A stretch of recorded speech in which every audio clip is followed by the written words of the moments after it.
ST બસના ધાંધિયાને લઈને દાહોદના વિદ્યાર્થીઓએ કર્યો વિરોધ.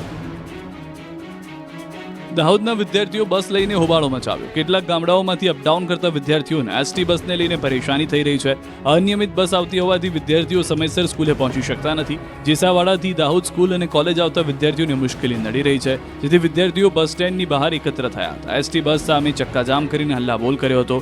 બસોને રોકી લીધી હતી. બહારથી વિરોધ કરતા ડેપોમાં આવ્યા હતા. અહીં એસટીના કર્મચારીઓને ઘેરી લીધા હતા. વિદ્યાર્થીઓ એકત્ર થઈ પોતાની રજૂઆત કરી હતી. જોકે એસટી વિભાગના અધિકારીઓએ આવતીકાલથી બસની સુવિધા કરવા સમજાવટ બાદ રસ્તો ખુલ્લો કરાયો. યુનિફોર્મ સિવિલ કોડ લાગુ કરવા સીએમની અધ્યક્ષતામાં મળી બેઠક. રાજ્યમાં યુનિફોર્મ સિવિલ કોડ લાગુ કરવા અંગે મહત્વની બેઠક મળી હતી. ગાંધીનગરમાં મુખ્યમંત્રી ભૂપેન્દ્ર પટેલની અધ્યક્ષતામાં યુસીસીની બેઠક યોજાઈ હતી. બેઠકમાં યુસીસીના રિપોર્ટ અંગે કમિટીના સભ્યો સાથે ચર્ચા કરવામાં આવી હતી. રિપોર્ટ તૈયાર થવા અને સોંપવા સંદર્ભે મુખ્યમંત્રીએ માહિતી મેળવી હતી. ગુજરાત યુસીસી અધ્યક્ષ રંજના દેસાઈએ કહ્યું કે ગુજરાત યુસીસીનો રિપોર્ટ સોંપવામાં હજુ 1 મહિના જેટલો સમય લાગી શકે છે. બેઠકમાં અલગ અલગ મુદ્દાઓ અંગે વિચારણા કરાઈ છે, તેમજ અલગ અલગ જગ્યાઓ પર યુસીસીએ લોકોને સાંભળ્યા છે. 1.15 લાખ જેટલી રજૂઆત યુસીસીએ સાંભળી છે. ત્યારે ચોમાસુ સત્ર દરમિયાન રાજ્ય સરકાર બિલ લાવી શકે છે. આ બેઠકમાં ગૃહ રાજ્યમંત્રી હર્ષ સંઘવી પણ હાજર રહ્યા હતા. મોરબીમાં આપની સભામાં કેજરીવાલ વિશે સવાલ પૂછતા જ નાગરિકને લાફો ઝીક્યો. ધણી વગરનું કરી નાખ્યું. બોલો એ હવે તમારું નામ ખાલી બોલી દો. સારું નામ ભરી દો. સારું નામ ભરી દો. સારું નામ ભરી. આમ આદમી પાર્ટીની સભામાં એક નાગરિકે કેજરીવાલ અંગે સવાલ કર્યો. કંઈક આ રીતે લાફો ઝૂકી દીધો. અત્યાર સુધીમાં મોરબીમાં વિસાવદરવાળી કરવાની ધમકી આપતા આમ આદમી પાર્ટીના નેતાઓ હવે લાફાવાળી કરવા લાગ્યા છે. ગુજરાતમાં વિસાવદરની બેઠક જીત્યા બાદ આમ આદમી પાર્ટીવાળા એવા તો છકી ગયા છે કે કોઈ સવાલ કરે તો તેને ફડાકા મારવા લાગે છે. એક આમ આદમીએ સવાલ કર્યો હતો તો આમ આદમી પાર્ટીના કાર્યકરે જાહેરમાં જ થપ્પડ ઝીકી દીધી.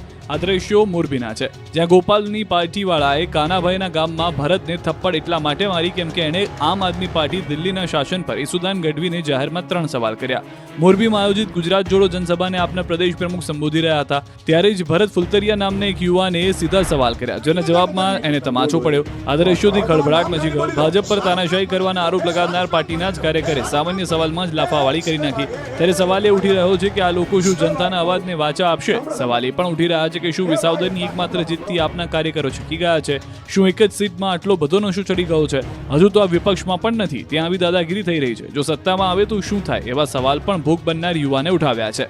ઈસુદાનને જ્યારે આ મુદ્દે સવાલ કરાયો ત્યારે તેમણે કહ્યું કે લાફો મારનાર આપનો કાર્યકર હોય તેવું લાગતું નથી. સાથે જ સમગ્ર ઘટનાક્રમને તેમણે ભાજપનું ષડયંત્ર ગણાવ્યું. મુખ્યમંત્રીનો 35 કરોડનો મહેલ અત્યારે 35 કરોડ એમને ફળે છે હજી, બરોબર? એમ મેં એને કીધું. મને એને સાઈડમાં લઈ આવ્યો. એનો એક ભાઈ હતો થોડી દાઢી અને પાતરી, ભાઈને હું ઓળખી જાઉં, એને મને ફડાકો માર્યો. આ જ વાત, બીજું કોઈ વાત નહીં. વિરોધ કર્યો એટલે એને મને માર્યું. હવે આજ મને માર્યું, કાલ બીજાને મારશે. એનએસયુઆઈના ઉગ્ર વિરોધ બાદ ગુજરાત યુનિવર્સિટીના સિન્ડિકેટ સભ્યનું તાત્કાલિક રાજીનામું લેવાયું. ગુજરાત યુનિવર્સિટીને ફરી એકવાર એનએસયુઆઈએ ગજવી હતી. યુનિવર્સિટી ફરી વિવાદમાં આવી છે. સરકાર દ્વારા નિયુક્ત સિન્ડિકેટ સભ્ય અને એબીવીપીમાં હોદ્દો ધરાવતી એક વ્યક્તિએ યુનિવર્સિટીના એચઆરડીસીના ડાયરેક્ટર પાસેથી 75 લાખની માંગણી કરી હતી, જેને લઈને એનએસયુઆઈ દ્વારા યુનિવર્સિટીમાં વિરોધ નોંધાવવામાં આવ્યો, જેમાં કુલપતિની ઓફિસ બહાર સૂત્રોચ્ચાર કરી 75 લાખ નકલી નોટો ઉડાવી હતી.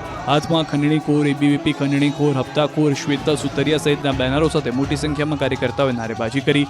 કુલપતિની ઓફિસમાં બંધ હોવાથી કાર્યકરો ઓફિસ બહાર જ બેસીને વિરોધ કર્યો. કાર્યકરોએ રામધૂન બોલાવી શ્વેતલ સુતરિયા, રજિસ્ટ્રાર અને કુલપતિ વિરુદ્ધ સૂત્રોચ્ચાર કર્યા. આ દરમિયાન પોલીસે કાર્યકરોની અટકાયત કરવાનો પ્રયત્ન કર્યો, પરંતુ તેઓ જમીન પર સૂઈ જતા મહિલા પોલીસ અધિકારીઓ અને કર્મચારીઓને એનએસયુઆઈના કાર્યકરોના પગ પકડીને અટકાયત કરવી પડી. કાર્યકરોને ઠીંગાઠોળી કરી અટકાયત કરવામાં આવ્યા હતા. આ દરમિયાન કુલપતિ લોબીમાં પોલીસ અને કાર્યકરો વચ્ચે ઘર્ષણના દ્રશ્યો પણ સર્જાયા હતા.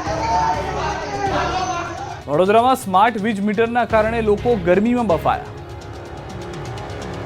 વડોદરાના મકરપુરામાં પેરેડાઇઝ કોમ્પ્લેક્સમાં વીજળી ગુલ થઈ જતા લોકો ગરમીમાં બફાયા. સ્માર્ટ મીટરના કારણે વીજળી ગુલ થઈ જતા 84 ફ્લેટના લોકોને અંધારામાં રહેવા મજબૂર રહેવું પડ્યું હતું, જેને લઈને સ્થાનિકોમાં રોષ જોવા મળ્યો. સ્થાનિકોનું કહેવું છે કે સ્માર્ટ મીટરના કારણે વીજળી ગુલ થઈ છે.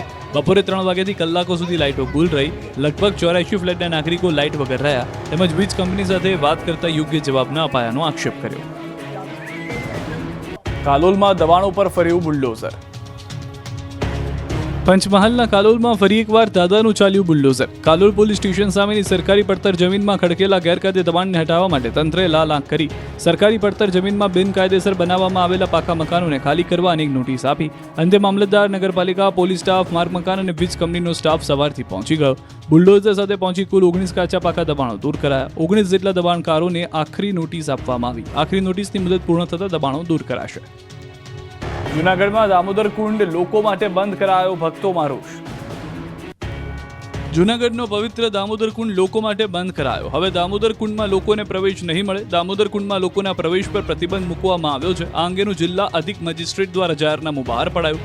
એટલું જ નહીં, દામોદર કુંડ, વિલિંગડન ડેમ, જટાશંકર સહિતના 37 જળાશયો પર લોકોની અવરજવર પર 3 ઓક્ટોબર સુધી પ્રતિબંધ મુકાયો છે.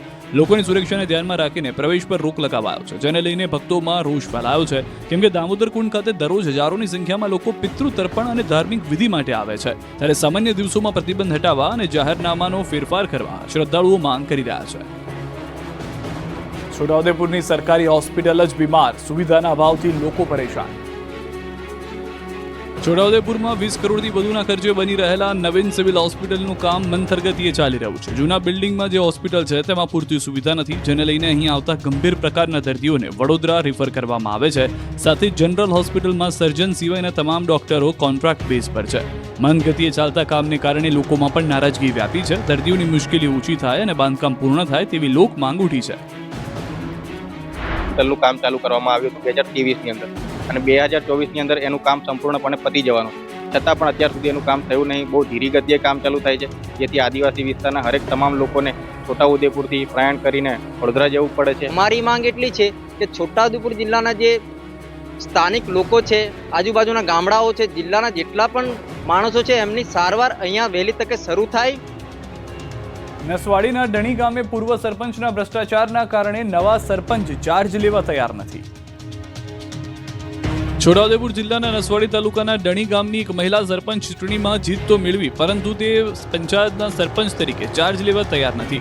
તેની પાછળનું કારણ છે ગામમાં થયેલો ભ્રષ્ટાચાર. વાત જાણે એમ છે કે અગાઉના સરપંચ અને વહીવટદાર દ્વારા ગામના વિકાસના કામોમાં મોટા પાયે ભ્રષ્ટાચાર કર્યો હોવાનું સામે આવ્યું. પંચાયતની પહેલી મિટિંગમાં સરપંચ મીરાબેન ઉપસ્થિત રહ્યા. આ મિટિંગમાં પંચાયતના તમામ રેકોર્ડ નવા ચૂંટાયેલા સરપંચને આપવાના હોય છે, પરંતુ તલાટી અને વહીવટદાર દ્વારા રેકોર્ડ ન અપાતા મીરાબેનને શંકા ગઈ અને તપાસ કરતા જાણવા મળ્યું કે વર્ષ 2021, 22, 23 સુધીનું મિલકત રજિસ્ટર કોરું હતું, જ્યારે આ વર્ષમાં લાખો રૂપિયાના કામો કરવામાં આવ્યા હોવા છતાં રજિસ્ટરમાં ચડાવવામાં આવ્યા ન હતા. તો આંગણવાડી પાસે 1,44,000ના ખર્ચે બોર મોટર અને મિની ટાંકીની કામગીરી બતાવવામાં આવી, ત્યાં કોઈ કામગીરી થઈ નથી. આમ અનેક બાબતમાં ભ્રષ્ટાચાર કર્યો હોવાનું સામે આવતા મહિલા સરપંચે તાલુકા વિકાસ અધિકારીને પત્ર પણ લખ્યો છે અને જણાવ્યું છે કે જ્યાં સુધી યોગ્ય તપાસ નહીં થાય ત્યાં સુધી તે ચાર્જ નહીં લે. ભાવનગરમાં લોકાર્પણ પહેલા જ લાખોના ખર્ચે બનેલા રોડમાં તિરાડો પડી. ભાવનગર શહેરના ટોપ 3 સર્કલથી અધેવાડા શિવકુંજ આશ્રમ સુધી નવો આરસીસી રોડ લાખોના ખર્ચે બનાવવામાં આવ્યો. આ નવા બનેલા આરસીસી રોડમાં લોકાર્પણ પહેલા જ મોટી તિરાડ પડી ગઈ, જેને લઈને સ્થાનિકો અને વિપક્ષ ભ્રષ્ટાચારના આક્ષેપ કરી રહ્યું છે. વિરોધ પક્ષે QC અને ટેસ્ટિંગ કરવાની માંગ કરી. જોકે રોડ વિભાગમાં અનેક ભ્રષ્ટાચારના આક્ષેપને લઈને અગાઉ અધિકારીની બદલી કરાઈ, પરંતુ બની ગયેલા રોડની નબળી કામગીરી અંગે સવાલો ઉઠી રહ્યા છે. મેયરે કહ્યું કે અધિકારીઓને કડક સૂચના આપવામાં આવી છે અને રોડની ગુણવત્તા અંગે સેમ્પલ લેવાશે. કોઈ પણ પ્રકારના નમૂનાઓ મિસગાઈડ થશે તો કડક કાર્યવાહી કરવામાં આવશે. વલસાડના ગામડાના પુલોમાં સળિયા ડોકિયા કરવા લાગ્યા. વલસાડ જિલ્લા અને મહારાષ્ટ્રની હદ પર આવેલા કપરાડાના ફળી ગામ નજીક નાના પોંઢા નાસિક હાઈવે પર એક નાળા પર બનાવેલા પુલની હાલત જર્જરિત છે. પુલના સ્લેબના સળિયા પણ બહાર આવી ગયા છે, છતાં રિપેરિંગ ન કરાતા પુલ પરથી પસાર થતા વાહન ચાલકો માટે જોખમ ઊભું થઈ રહ્યું છે. પુલના સ્લેબની બહાર નીકળી ગયેલા સળિયાને કારણે વાહન ચાલકોને સતત અકસ્માતની ભીતિ રહે છે. વાહનોના ટાયરમાં સળિયા ધૂસી જતા જ ટાયર ફાટવાના અને અકસ્માતના બનાવ બનતા રહે છે. વરસાદ વખતે આ ખાડામાં પાણી ભરાઈ જતું હોવાથી સળિયા દેખાવાના પણ બંધ થઈ જાય છે. આથી બહાર નીકળેલા સળિયા જોખમી સાબિત થઈ રહ્યા છે.